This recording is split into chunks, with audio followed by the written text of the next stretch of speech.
Thiruvananthapuram corporation BJP പിടിക്കുമ്പോൾ അതിന്റെ ആദ്യത്തെ മേയറായിരിക്കുകയാണ്. പ്രതീക്ഷിച്ചിരുന്നതാണോ ഇങ്ങനെ ഒരു സ്ഥാനാർത്ഥി? അല്ല, മേയർ സ്ഥാനത്ത് എത്തുമെന്നും പ്രതീക്ഷിച്ചില്ല. ഇപ്പോൾ കോർപ്പറേഷൻ കൗൺസിലിലേക്ക് മത്സരിച്ചില്ല.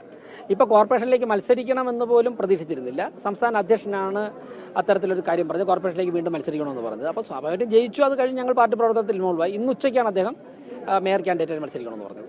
ഈ ഒരു 5 വർഷം എന്ന് പറയുന്നത് നിർണായകമായിട്ടുള്ള ഒരു സമയമാണ്. അപ്പോൾ പാർട്ടി ഒരു വലിയ ഉത്തരവാദിത്വമാണ് അങ്ങനെ ഏൽപ്പിച്ചിരിക്കുന്നത്. അപ്പോൾ എത്തരത്തിലായിരിക്കും ഇനിയുള്ള പ്രവർത്തനം? വളരെ ഗൗരവമായിട്ട്, ഒരു നിമിഷം പോലും പാഴാക്കാനില്ലാതെ വളരെ ഗൗരവമായിട്ട് ഞങ്ങൾ പ്രവർത്തനത്തിൽ ഏർപ്പെടും. ഞാൻ മാത്രമല്ല, എല്ലാ കൗൺസിലർമാരും പ്രവർത്തനത്തിൽ ഏർപ്പെടും. ഈ ഒരു സ്ഥാനാർത്ഥിത്വം സംബന്ധിച്ച വലിയ രീതിയിലുള്ള സസ്പെൻസുകളൊക്കെ തന്നെ ഉണ്ടായിരുന്നു. ആദ്യം മുതൽ തന്നെ എല്ലാവരും ആകാംക്ഷയോടെ കാത്തിരുന്നത് BJPയുടെ സ്ഥാനാർത്ഥി ആരായിരിക്കും എന്നറിയാൻ വേണ്ടിയിട്ടായിരുന്നു. അല്ല, സസ്പെൻസ് BJP എന്ന രാഷ്ട്രീയ പാർട്ടിക്ക് ഒരു കാര്യത്തിൽ സസ്പെൻസ് ആവശ്യമില്ല, ഇടയില്ല. മാധ്യമങ്ങൾ ഇങ്ങനെ ഓരോ പേരുകൾ മാറ്റിക്കൊടുത്തൊരു സസ്പെൻസ് നിലനിർത്തി, അത് സ്വാഭാവികമായിട്ട് മാധ്യമ പ്രവർത്തനത്തിലെ ഒരു കാര്യമാണ്. അതൊക്കെ നമ്മൾ സ്പോർട്സ്മാൻ സ്പിരിറ്റിൽ കണ്ടാൽ മതി. BJPയുടെ കാര്യം, ഞങ്ങൾ ഓരോ പോസ്റ്റ് നിശ്ചയിക്കുന്ന ഒരു പ്രൊസീജിയറുണ്ട്. ആ പ്രൊസീജിയർ കംപ്ലീറ്റ് ചെയ്യാനുള്ള സമയം മാത്രമാണ് എടുത്തത്. ആർ ശ്രീലേഖയെ അനുനയിപ്പിച്ചത് ഒരു നിയമസഭാ സീറ്റ് വാഗ്ദാനം ചെയ്താണെന്ന വാർത്തകളൊക്കെയാണ് ഇപ്പോൾ പുറത്തു വരുന്നത്. അതിനെ അങ്ങനെ എന്താ ഒരു ആവശ്യം എനിക്കറിയില്ല. അങ്ങനെയുള്ള കാര്യങ്ങൾ നിങ്ങൾ പറയരുത്, അങ്ങനെയുള്ള കാര്യം ചോദിക്കുകയും ചെയ്യരുത്. കാരണം അങ്ങനെയൊന്നുമല്ല, അതിൻ്റെ ഒന്നും അങ്ങനെയുള്ള ആൾക്കാരല്ല ഞങ്ങൾ BJP നേതാക്കന്മാർ. സ്വാഭാവികമായിട്ടും ഞങ്ങൾക്ക് മികച്ച സ്ഥാനാർത്ഥികൾ നിയമസഭാ തെരഞ്ഞെടുപ്പിലുണ്ടാകും. ഇനി തിരുവനന്തപുരത്തിന്റെ പ്രശ്നങ്ങൾ അത് എത്തരത്തിലായിരിക്കും നേരിടുക ഒരു നിയുക്ത മേയർ എന്ന നിലയിൽ? പ്രശ്നങ്ങൾ, ഞാൻ കഴിഞ്ഞ 20, 25, 30 വർഷമായിട്ട് തിരുവനന്തപുരം നഗരം കേന്ദ്രീകരിച്ചുകൊണ്ട് പൊതുപ്രവർത്തനം നടത്തുന്ന വ്യക്തി എന്നുള്ള നിലയ്ക്ക് ഇവിടുത്തെ പ്രശ്നങ്ങൾ അറിയാം, ഏറെക്കുറെ അറിയാം. ഇപ്പോൾ രേഖകളൊക്കെ പരിശോധിച്ച് കൂടുതൽ മനസ്സിലാക്കേണ്ടത് ഇനിയാണ്, പക്ഷേ അറിയാം. ഒരു BJP പ്രവർത്തകൻ എന്നുള്ള നിലയ്ക്ക് ഈ രാജ്യത്തിന്റെ ഭരണത്തിന് നേതൃത്വം കൊടുക്കുന്ന നിരവധി സംസ്ഥാനങ്ങളും കോർപ്പറേഷനിലും ഒക്കെ ഭരിക്കുന്ന പാർട്ടിയുടെ ഒരു പ്രവർത്തകൻ എന്നുള്ള നിലയ്ക്ക് ഈ പ്രശ്നങ്ങൾ എങ്ങനെയാണ് അഡ്രസ്സ് ചെയ്യേണ്ടത് എന്നുള്ള ഞങ്ങൾക്ക് മാതൃകകളുണ്ട്. അതിനെക്കുറിച്ച് പഠിച്ചിട്ടുണ്ട്. ഇപ്പോൾ ഇൻഡോറൊക്കെ ഞങ്ങൾ പഠിച്ചിട്ടുണ്ട്, ഇൻഡോർ സിസ്റ്റമൊക്കെ.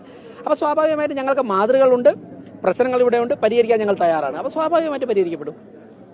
രണ്ടാം സ്ഥാനത്ത് നിൽക്കുന്നത് LDF ആണ്. അപ്പോൾ ഒരു ശക്തമായ പ്രതിപക്ഷമായി അവർ രംഗത്തുണ്ടാകുമെന്ന് ഒരു കരുതുന്നുണ്ടോ? തീർച്ചയായിട്ടും ശക്തമായ പ്രതിപക്ഷമായിട്ടുണ്ടാകണം. മാത്രമല്ല, മുൻ MLA ഉൾപ്പെടെ, ഒരു മുൻ MLA ഉൾപ്പെടെ അതിനകത്തുണ്ടല്ലോ കോർപ്പറേഷൻ. അതൊക്കെ ഞങ്ങൾക്ക് വളരെയധികം സന്തോഷം നൽകുകയാണ്, ഞങ്ങളുടെ കരുത്ത് വർദ്ധിപ്പിക്കുകയാണ്. കാരണം വളരെ വിജിലന്റ് ആയിട്ടായിരിക്കും പ്രതിപക്ഷം പ്രവർത്തിക്കുന്നത്, ഞങ്ങളും പ്രവർത്തിക്കുന്നത്. അപ്പോൾ ആരോഗ്യകരമായ ജനാധിപത്യ സംവാദം നടക്കും.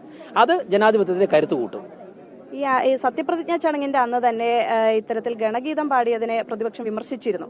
അപ്പൊ അത്തരത്തിൽ ഇനിയുമുള്ള പ്രശ്നങ്ങൾ ഉണ്ടാകുമെന്ന് കരുതുന്നുണ്ടോ? അതിനെ എങ്ങനെയായിരിക്കും BJP നേരിടുക? അല്ല, പ്രതിപക്ഷത്തിന്റെ വിമർശനവും ഞാൻ കാര്യമായിട്ട് എടുക്കുന്നില്ല. ഞാൻ ആ പാട്ട് കേട്ടു, ഞങ്ങളും പാടുന്ന പാട്ടാണ്. വളരെ മനോഹരമായ പാട്ട്, വളരെ എല്ലാവരും പാടേണ്ട പാട്ട്. ഇനിയിപ്പോൾ ഗണഗീതം എന്നുള്ള വാക്കാണ് അവർക്ക് ബുദ്ധിമുട്ടെങ്കിൽ അവർ CPM ബ്രാഞ്ച് കമ്മിറ്റിയിൽ പാടിക്കോട്ടെ, അത് പ്രശ്നമില്ലല്ലോ. RSSന്റെ ശാഖയിൽ പാടണമെന്ന് നാളെ CPM പാടിക്കോട്ടെ ആ പാട്ട്. അപ്പോൾ ആ പ്രശ്നം കഴിഞ്ഞല്ലോ. പക്ഷേ ആ പാട്ട് വളരെ മനോഹരം. നിങ്ങളൊക്കെ പാട്ട് പാടിക്കുകയാണ്, പരമപവിത്രമാതാമി മണ്ണിൽ. അത് ഒരു അക്ഷരം പോലും മാറ്റി വയ്ക്കാനില്ലല്ലോ.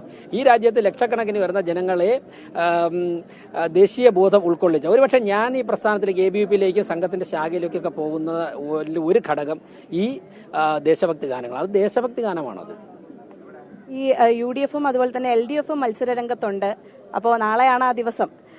ഈ മത്സരരംഗത്ത് അവർ എത്തിയത് എന്തുകൊണ്ടായിരിക്കും? ഒരു ഭൂരിപക്ഷം ഏതായാലും കിട്ടാനുള്ളൊരു സാധ്യതയില്ല എന്നുള്ളത് തന്നെയല്ലേ ഉറപ്പ്?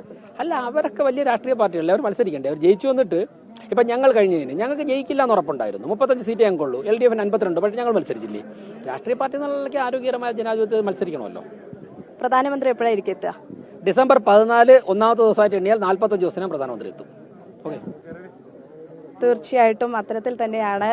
4 പതിറ്റാണ്ടുകൾക്കുപുറം VV രാജേഷ് തിരുവനന്തപുരം മേയർ സ്ഥാനാർത്ഥിത്വത്തിലേക്ക് എത്തുന്ന സമയത്ത് വികസിത കേരളം എന്ന ഒരു ഇതിലൂന്നി തന്നെയാണ് പ്രവർത്തിക്കാനുള്ള ഒരു തീരുമാനം. ക്യാമറാമാൻ സനിൽകുമാറിനൊപ്പം അതിര രാധാകൃഷ്ണൻ, അമൃത ന്യൂസ്, തിരുവനന്തപുരം.